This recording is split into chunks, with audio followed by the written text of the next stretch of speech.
Welcome to session 3 of the lesson. Here comes a letter. Let's do following exercises from the textbook. Given below is the journey of a letter shown through pictures. The pictures are not in a sequence. Arrange these to get the correct sequence by putting number in the circles. I can easily solve this as I have paid attention to the journey of a letter. Here are the steps. Step 1. Seema writes the letter. Step 2. She puts the letter into post box. Step 3. Postman collects the letter from post box. Step 4. A seal is put on the letter by postmaster. Step 5. The letter is put into big bag along with other letters going to Delhi. Step 6. The letter is sorted in New Delhi as per the area mentioned. Step 7. The letter is delivered to the mailbox in front of Ahmed house, number 15, in Delhi. Step 8. Ahmed reads the letter. That is the correct sequence. Well done. Observe different letters below. First one is a postcard and is used for sending messages within India. It has limited space to write. Second one is inland letter. Even this is used for sending messages within India. It has more space compared to postcard and is sealed. Third one is postal envelope. You can put written papers inside these envelope, seal, and send it.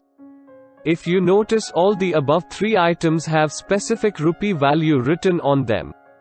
So no stamp is required to post them. Fourth one is an envelope with a stamp. Depending on the destination, you have to put stamp of specified value, buying the same from post office.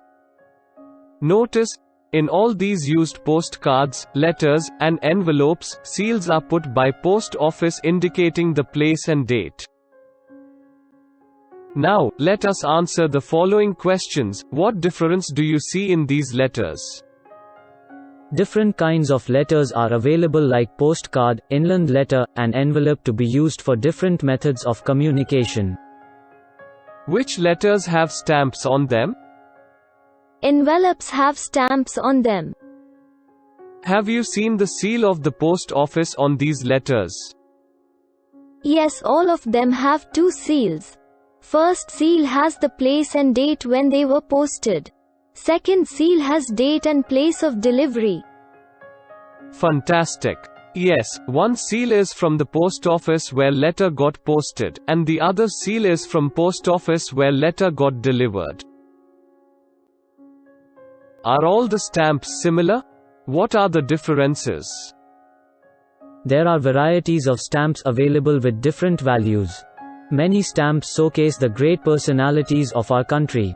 It also showcases various historical and tourist destinations. Excellent, that is right.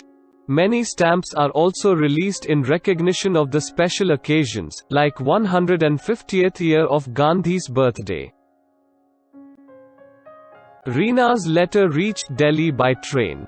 How do you think letters reaches distant places when there were no trains?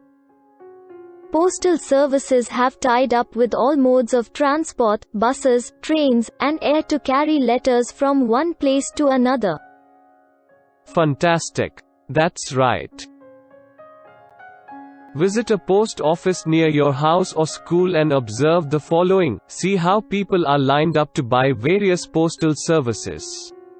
You can buy postcards, inland letters, envelopes, and stamps in the post office.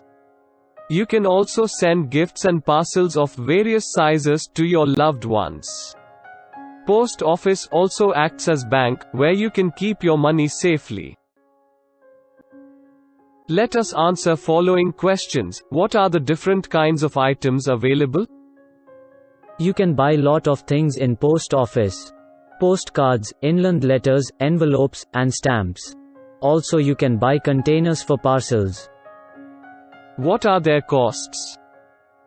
Their costs vary and keep changing over a period. Suggest you visit the nearest post office and find out. Can you send a message to your friend outside India using the postcard that Reena used? Ignore, postcards are meant to send messages within India. For sending messages outside India we must use envelope with right value of stamp. What other work takes place here? Post office also acts as a bank, where we can keep our money safe. Yes, that's right. At remote villages where there are no banks, post office acts as a bank, providing all the banking services. Telephones are of different types. Draw pictures of telephones you have seen. What all purposes can these telephones be used for? There are different kinds of landline and mobile phones as shown in the picture. Telephones can be used to talk with a person in different part of the world. Mobile phones can be used to send short messages called SMS, apart from talking. Modern smartphones can be used even to send emails, to do bank transactions and also for studies. Yes, with modern smartphones you can do almost everything that you do with computer. Opportunities are endless. With this we have come to the end of session 3 of lesson. Here comes a letter.